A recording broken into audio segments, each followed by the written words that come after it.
SSC চাকরি বাতিল বহাল। রাজ্য এসএসসি সহ চাকরিহারাদের ডজন ডজন রিভিউ পিটিশন খারিজ করে দিল সুপ্রিম কোর্ট।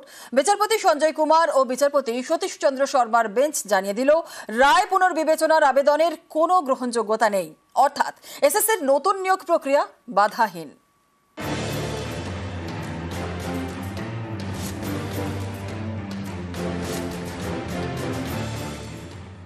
গত এপ্রিলে সুপ্রিম কোর্টের রায়ে এসএসসির 26,000 চাকরি বাতিল হয়। এ নিয়ে সুপ্রিম কোর্টে রিভিউ পিটিশন করে এসএসসি, রাজ্য এবং চাকরিহারারা। কয়েক ডজন মামলা। মঙ্গলবার সেই সব মামলার শুনানি হয় শীর্ষ আদালতে। বিচারপতি সঞ্জয় কুমার এবং বিচারপতি সতীশ চন্দ্র শর্মার বেঞ্চ সমস্ত রিভিউ পিটিশন বাতিল করে দেয়। শীর্ষ আদালত জানিয়েছে, বাগ কমিটি রিপোর্টে দুর্নীতির প্রমাণ মিলেছে। সিবিআই তদন্তেও নিয়োগে গাফিলতির তথ্য সামনে এসেছে। আসল ওএমআর এবং মিরর ওএমআর কোনোটাই নেই। এতেই স্পষ্ট নিয়োগ প্রক্রিয়া শুদ্ধভাবে হয়নি। সেই কারণে সুপ্রিম কোর্ট আগেই চাকরি বাতিল করেছে। তাই রায় পুনর্বিবেচনার আবেদনের গ্রহণযোগ্যতাই নেই। রিভিউ পিটিশন ডিসমিস করেছেন, তার কারণ হচ্ছে বাগ কমিটি রিপোর্ট এবং সিবিআই তদন্ত থেকে পরিষ্কার হয়েছে যে এই গোটা নিয়োগ প্রক্রিয়ায় কিভাবে দুর্নীতি হয়েছে। অরিজিনাল ওএমআর শিট নেই, ইভেন স্ক্যান কপিও নেই। যেটা কলুষিত নিয়োগ প্রক্রিয়া, যেখানে টেন্টেড আনটেন্টেড কোনোভাবেই পৃথকীকরণ করা যাচ্ছে না। আমাদের যে লিগাল ইয়ার্ডস্টিকগুলো রয়েছে, যে error on the face of the record হওয়া প্রয়োজন, ওই জাজমেন্টের কোথায় এরর ছিল, পুনর্বিবেচনা করার কোনো প্রকার জায়গা নেই। তাই মহামান্য বিচারপতিরা সেই অ্যাপ্লিকেশনগুলো ডিসমিস করে দিয়েছে, রিভিউ পিটিশন ডিসমিস করেছে।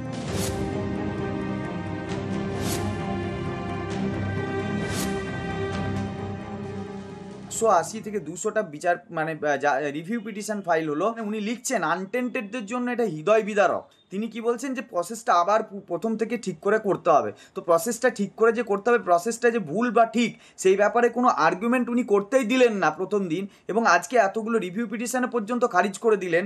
এবং সেখানে বলছেন যে আমি প্রোটেকশন দিয়েছি এদেরকে, কি না এজ রিল্যাক্সেশন দিয়ে আবার পরীক্ষায় বসতে দিয়েছি, পুরনো চাকরিতে ফেরত দিতে চেয়েছি। এই ধরনের যে একটা নক্কারজনক জাজমেন্ট, এটা কোনো মানুষে দিতে পারে না।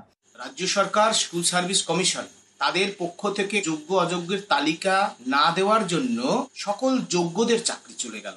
এর দায় স্কুল সার্ভিস কমিশনের, এর দায় রাজ্য সরকারের দুর্নীতির। বিচার ব্যবস্থার প্রতিও আমরা ধীরে ধীরে ক্রমশ আস্থা হারাচ্ছি। আর পরীক্ষা যদি দিতেই হয়, এসএসসি 2016 প্যানেলের যারা নট স্পেসিফিক্যালি টেন্টেড আর যারা অল ডিজেবল, আমরা তারাই দেব। তার জন্য আরো সময় চাই, আরো 3 মাস পরীক্ষা পেছান। আমরা পরীক্ষার বিরোধিতা করব না, ফের এসএসসি অভিযানে যাব। সুপ্রিম কোর্টে আবারও মামলা কিভাবে করে ঘুরে দাঁড়ানো যায় সে বিষয়ে আমরা কাজ করব। 2016 এসএসসির পুরো প্যানেল গত 3রা এপ্রিল বাতিল করে দেয় শীর্ষ আদালত। এর জেরে এক ধাক্কায় প্রায় 26,000 জনের চাকরি যায়। সুপ্রিম কোর্টের নির্দেশে নতুন করে নিয়োগ বিজ্ঞপ্তি জারি করেছে স্কুল সার্ভিস কমিশন। এরই মধ্যে চাকরি বাতিলের রায় পুনর্বিবেচনার জন্য সুপ্রিম কোর্টে কয়েক ডজন মামলা হয়। সেই সমস্ত মামলা খারিজ করে দিল শীর্ষ আদালত। অর্থাৎ এসএসসির নতুন নিয়োগ প্রক্রিয়া বাধাহীন। অর্ণব হাজরা, নিউজ 18 বাংলা।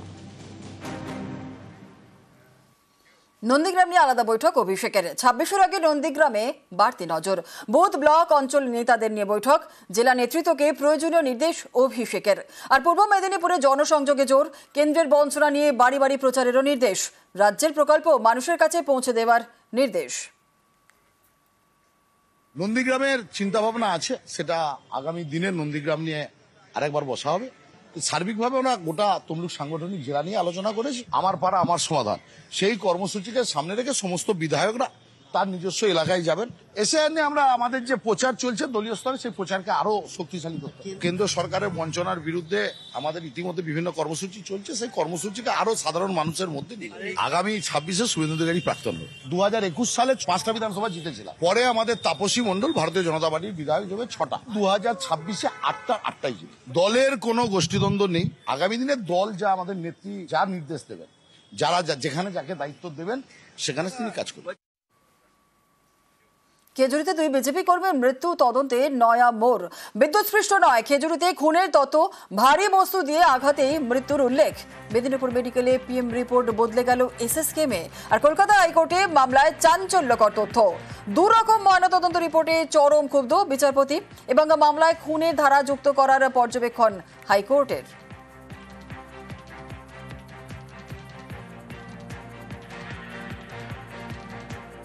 দুজনের মৃত্যুর ব্যাপারে আমরা একটা প্রেয়ার করেছিলাম, রিট পিটিশন দিয়ে সেকেন্ড পোস্টমর্টম করা হয়, যেখানে ফার্স্ট পোস্টমর্টম বলছে যে ইলেকট্রিকিউশন হয়েছে, আর বেশ কয়েকগুলো ইনজুরি যেটা পিঠের ওপরে আছে ভিকটিমের, সেটার ব্যাপারে কিছু বলা নেই। সেই সেকেন্ড পোস্টমর্টমে বলছেন সেই ইনজুরিগুলোর ব্যাপারে, আর বলেছেন যে এটা মারধরের থেকেও এই কেসটা হতে পারে।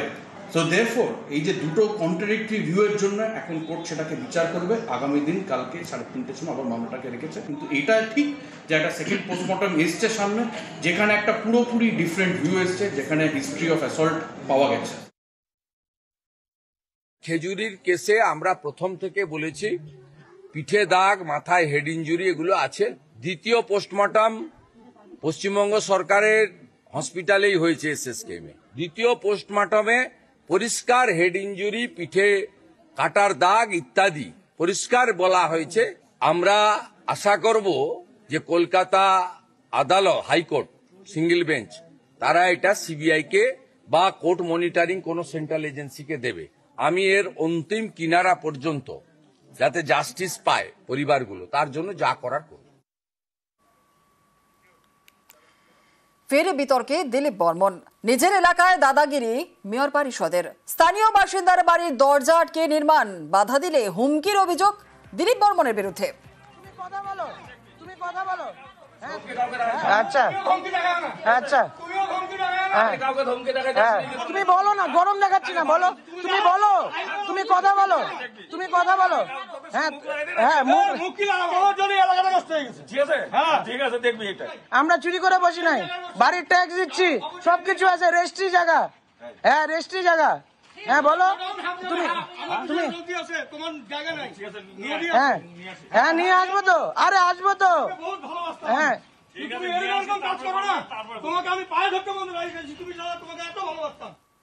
শিলিগুড়ির মেয়র পরিষদের বিরুদ্ধে অভিযোগ, বাড়ির মালিক নির্মাণ ভেঙে দিলে বচসা এবং প্রধাননগর থানায় অভিযোগ দায়ের।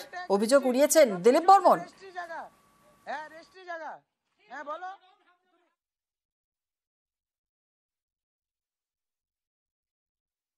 হঠাৎ দিকে ওই পাশের বাড়ির মহিলা, তো উনি এসে কি করলো, চিল্লাচিল্লি গালাগালি শুরু করলো। তার স্বামী আসলো, পাশে যে দেওয়ালটা, ওই দেওয়ালটা ভাঙলো। তো পরে এখন আমি কারো মাধ্যমে শুনি যে আমার নামে কেস করেছে। কেস তো কেন করছে, কেন এরা এত বাড়াবাড়ি করছে সেটা আমি জানি না, কিন্তু কয়েকদিন ধরে পার্টির মধ্যে একটা সমস্যা হচ্ছে বলে পার্টির তরফ থেকে এদেরকে উস্কানি দিয়ে এগুলো কাজ করাচ্ছে। আর এগুলো না করালে তো তারা তো এভাবে করতে পারে না। আর এটা যদি আমার মেয়ে বাউন্ডারিটা করেছে, কেন করেছে, তার সেখানে স্কুটি রাখছে, সেই ভদ্রমহিলা তার রুখে এসে সেটা ফেলে তার লুকিং গ্লাস ভেঙে ফেলে। তো আমরা তো সিসি ক্যামেরাও দেখছি। আর আজকে এসে নিজেরাই দেওয়াল ভাঙলো, আর বসে কথা বলে তো হতে পারতো। ডিটেল খোঁজ নেব, খোঁজ নিয়ে আমি দেখছি ব্যাপারটা। আমি জাস্ট নাও শুনলাম, আমি জিনিসটা আগে দেখিনি। দিলীপ বর্মনের অভিযোগ যে দল এটা করাচ্ছে, দল উস্কানি দিয়ে নাকি ওনাকে দিয়ে এফআইআর করিয়েছে, সেটা আমি জানি না, জেনে কোনো বিষয়টি খতিয়ে দেখার আশ্বাস মেয়রের।